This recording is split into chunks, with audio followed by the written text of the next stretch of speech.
कहानी पुनर्विचार। क्या विपिन अब उससे छिन जाएगा? अब इस मोड़ पर, जबकि वह बिना उसके जीने की कल्पना भी नहीं कर पा रही थी।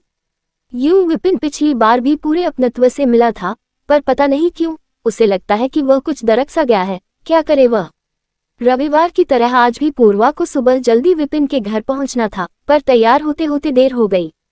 एक तो सुबह नौकरानी ही देर से आए, उससे सारा काम करवाया, तैयार हुई तो घड़ी 9 बजा रही थी।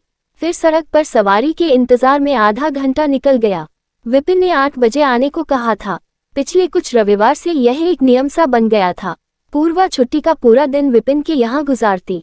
विपिन अपनी 7 वर्षीय बेटी को भी हॉस्टल से ले आते, फिर खाना वगैरह बनता, शाम को कहीं बाहर घूमने चले जाते और फिर शाम तक वह घर लौटती।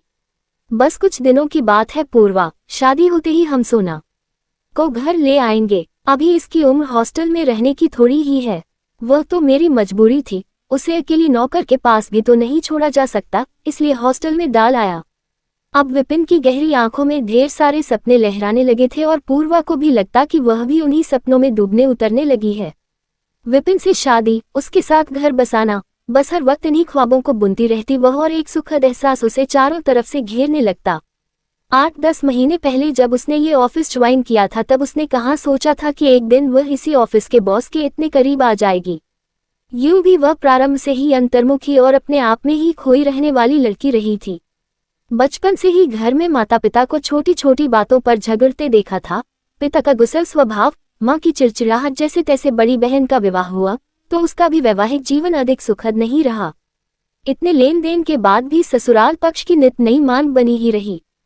फिर लंबी बीमारी के बाद पिता का निधन हो गया और उसे यहाँ मीलों दूर आकर नौकरी करनी पड़ी।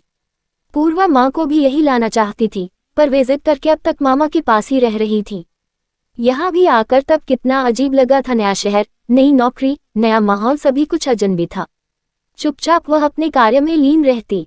कहने को तो वह विपिन की सेक्रेटरी थी, पर फिर भी जहाँ तक हो वह उससे कम ही बोलती थी। पता नहीं इस दुबली पतली सांवली सी लड़की पूर्वा में विपिन को क्या दिखा था कि अक्सर उसके मुंह से उसके लिए प्रशंसा के बोल फूट पड़ते। पूर्वा, तुम बहुत इंटेलिजेंट हो, बहुत जल्दी तरक्की कर सकती हो, बस थोड़ा और ध्यान दो। वह अपनी बड़ी बड़ी झुकी पलकें उठाकर उसकी तरफ देखने लगती। पहली ही नजर में उसे विपिन और पुरुषों से कुछ भिन्न लगा था। शांत, गंभीर, बहुत कम बोलने वाला। फिर भी धीरे धीरे उसने अपने बारे में सब कुछ बता दिया था। कैसे उसका अपनी पत्नी प्रीति से तलाक हुआ, व्यवसाय, परिवार की धनी लड़की प्रीति विपिन की नौकरी से संतुष्ट नहीं थी। वह चाहती थी कि विपिन भी उसके भाइयों के साथ फैक्ट्री लगाए या कोई और व्यवसाय प्रारंभ करे। नौकरी की सीमित तनख्वाह से क्या होता है, यही उसके आए दिन के तर्क होते, पर विपिन इसके लिए तैयार न था। सोनाली के जन्म के बाद तो ये झगड़े और भी बढ़ गए और नतीजा हुआ तलाक। अब प्रीति अपने भाइयों के साथ रह रही है, सोनाली हॉस्टल में और विपिन। जब पूर्वा ने मां को विपिन के बारे में बताया तो वे कितनी नाराज हुई थी। एक तलाकशुदा व्यक्ति से शादी के पक्ष में वे बिल्कुल नहीं थी, पर जब यहाँ आकर विपिन से मिली तो उनकी राय ही बदल गई। अब तो सब कुछ तय हो गया है। अगले ही महीने साधारण तरीके से विवाह संपन्न होगा। गिने चुने रिश्तेदार ही उसमें शामिल होंगे और शादी के बाद वह नौकरी छोड़ देगी। नौकरी के लिए वह उत्सुक थी भी नहीं, अब तक तो मन लगाने के लिए कुछ करना था इसलिए कर रही थी, पर अब उसकी जरूरत भी नहीं रह गई थी। जब से विपिन से रिश्ता तय हुआ है उसने ऑफिस भी बदल दिया। अब तो बस रविवार को ही विपिन से मिलना हो पाता है, इसलिए रविवार की वह बड़ी उत्सुकता से प्रतीक्षा करती रहती है। वहां पहुंचकर अकेले श्यामलाल को देखकर आश्चर्य हुआ। इस समय विपिन कहाँ जा सकता है? साहब तो आज सुबह सुबह ही कहीं चले गए हैं। श्यामलाल ने घर की सफाई करते करते ही सूचना दी थी। अच्छा, कहाँ? पता नहीं, कहा तो कुछ भी नहीं, कोई फोन आया था, उसके बाद चले गए। अच्छा। पूर्वा ने मेज पर पड़ा अखबार उठा लिया। कुछ देर यूं ही पन्ने पलटे। अखबार तो वह आज सुबह ही पढ़ चुकी थी, फिर क्या करे? विपिन को कुछ बताकर तो जाना था, उसे ही पड़ोस में फोन करके सूचना दे देता। आपके लिए चाय बनाऊं? श्यामलाल अब तक सफाई का काम निपटा चुका था। नहीं, पहले साहब को आने दो। ठीक है, मैं तब तक बाजार से सब्जी वगैरह ले आता हूँ। श्यामलाल बाहर गया तो वह खिड़की के पास आकर खड़ी हो गई। तभी दूर से स्कूटर पर विपिन आता हुआ दिखाई दिया। अरे, तुम कब आई? अंदर आते ही उसका स्वर गूंजा था। काफी देर हो गई, कहाँ चले गए थे? आज सोना को लेने नहीं चलना है क्या?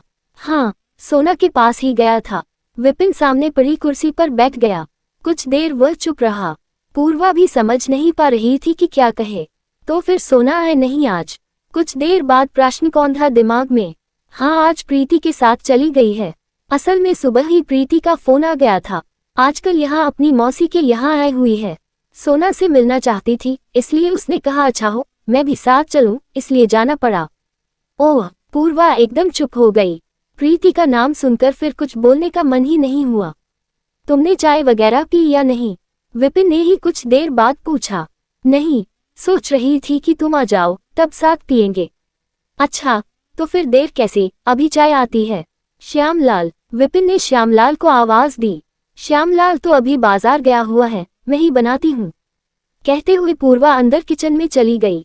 वह इस समय विपिन के सामने से हटना चाह रही थी और कोई दिन होता तो वह हंसती गुनगुनाती हुई किचन में काम करती रहती, पर आज चुपचाप चाय बनाकर विपिन के सामने रख दी उसने। अरे, तुम तो एकदम से चुप हो गई। विपिन से उसकी चुप्पी छिपी नहीं रही। चलो अब खाना बाहर ही खाएंगे, आज सोना भी नहीं है, तुम्हें खालीपन लग रहा होगा। शायद विपिन कुछ भांप नहीं पाया हो। पूर्वा ने भी सामान्य होने का प्रयास किया। अपनी तरफ से उसने कुछ नहीं पूछा, पर फिर विपिन बोलता ही रहा। असल में प्रीति बहुत दिनों से सोना से मिली नहीं थी। फिर यहाँ उसकी मौसी भी रहती है। सोना भी इतने दिनों से माँ को मिस कर रही थी। अब तो वे यहीं रहेंगी। कौन? प्रीति? पूछा नहीं मैंने, पर शायद रुकेगी। पूर्वा ने भी फिर कुछ नहीं पूछा। इधर उधर की ही बातें होती रहीं। यूं भी हफ्ते भर बाद ही मिलना हो पाता।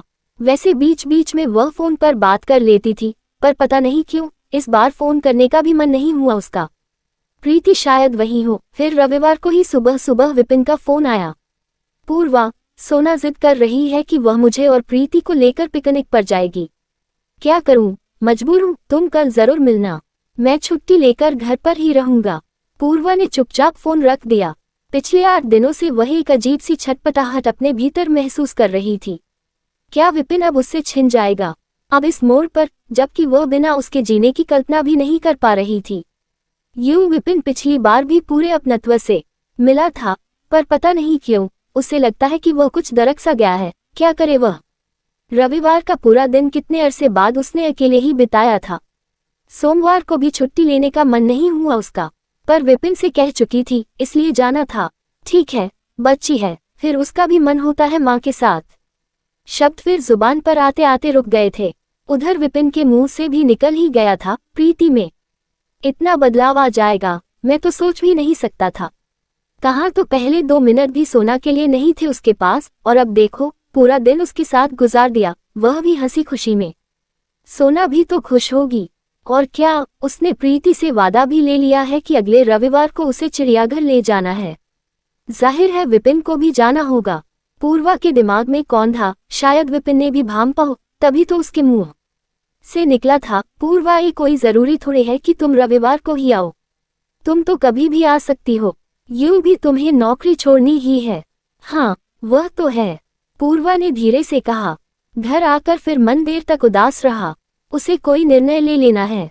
पता नहीं क्यों उसे रह रहकर लग रहा था कि प्रीति का जिक्र आते ही विपिन कुछ कहते कहते रुक जाता है। शायद प्रीति के प्रति उसकी कड़वाहट अब कुछ कम हो गई है, और प्रीति वह भी तो रुकी हुई है। तलाक हो गया तो क्या हुआ, पर पुरानी स्मृतियां तो होंगी ही, और हो सकता है कि अब अपने किए पर पछतावा भी हो उसे। जो भी हो, सोना के लिए भी तो। पर वह कहाँ जाएगी? मन एकदम से छटपटा उठता था। शायद उसकी छटपटाहट को भांपकर ही विपिन कुछ खुलकर कह नहीं पाता हो, पर वह एकाएक उसने निर्णय ले लिया, लंबी छुट्टी लेकर घर जाने का। ठीक है, इतने दिन उसके लिए त्रासदी भरे भले ही हों, पर वह जल्दबाजी में कोई निर्णय नहीं लेगी। शायद विपिन को भी हक है अपने निर्णय पर पुनर्विचार करने का, और यही ठीक भी होगा। पनीली आंखों के आंसू सूख चुके थे, पर अपने रिक्त होते हृदय को वह अभी भी समझा नहीं पा रही थी।